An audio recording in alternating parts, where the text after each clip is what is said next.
بالنسبة لزمايلنا اللي شغالين في عناية، في معلومة مهمة للأسف كتير منهم مش بياخد باله منها. لو عندك مريض كوادروبليجيا أو عنده إصابة في الحبل الشوكي عند مستوى التي 6 أو أعلى، وحصل له فجأة ارتفاع شديد في ضغط الدم، لازم أول حاجة تيجي في دماغك إنه المريض ده ممكن يكون عنده حالة إحنا بنسميها أوتونوميك ديزرفلكسيا، لأنها حالة طارئة وخطيرة. الحالة دي بتحصل لما يكون في مشكلة تحت مستوى الإصابة، زي امتلاء المثانة أو انسداد قسطرة البول أو إمساك شديد. الأعراض اللي بتظهر على المريض: ارتفاع شديد ومفاجئ في ضغط الدم وصداع شديد، احمرار وتعرق في الوجه والجزء العلوي من الجسم، بطء في ضربات القلب براديكارديا. الإجراء السريع اللي ممكن تاخده في الوقت ده: هتقعد المريض وترفع راسه على السرير فورا، وبعد كده هتشوف سبب المشكلة وتحاول تمنعه. بمعنى إنه لو السبب انسداد في القسطرة فأنت هتسلك القسطرة، لو كيس البول ممتلئ هتفضي كيس البول، ولو المريض عنده إمساك هتعمل للمريض إنما. ومع كل ده متابعة ضغط الدم أكيد باستمرار. والخلاصة إنه أي مريض عنده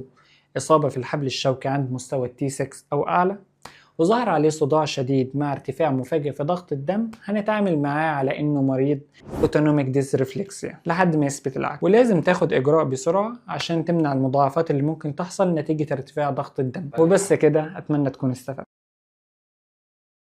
بالنسبة لزمايلنا اللي شغالين في عناية، في معلومة مهمة للأسف كتير منهم مش بياخد باله منها. لو عندك مريض كوادروبليجيا أو عنده إصابة في الحبل الشوكي عند مستوى التي 6 أو أعلى وحصل له فجأة ارتفاع شديد في ضغط الدم، لازم أول حاجة تيجي في دماغك إنه المريض ده ممكن يكون عنده حالة إحنا بنسميها أوتونوميك ديزرفلكسيا، لأنها حالة طارئة وخطيرة. الحالة دي بتحصل لما يكون في مشكلة تحت مستوى الإصابة، زي امتلاء المثانة أو انسداد قسطرة البول أو إمساك شديد. الأعراض اللي بتظهر على المريض: ارتفاع شديد ومفاجئ في ضغط الدم وصداع شديد، احمرار وتعرق في الوجه والجزء العلوي من الجسم، بطء في ضربات القلب براديكارديا. الإجراء السريع اللي ممكن تاخده في الوقت ده: هتقعد المريض وترفع راسه على السرير فورا، وبعد كده هتشوف سبب المشكلة وتحاول تمنعه. بمعنى إنه لو السبب انسداد في القسطرة فأنت هتسلك القسطرة، لو كيس البول ممتلئ هتفضي كيس البول، ولو المريض عنده إمساك هتعمل للمريض إنما. ومع كل ده متابعة ضغط الدم أكيد باستمرار. والخلاصة إنه أي مريض عنده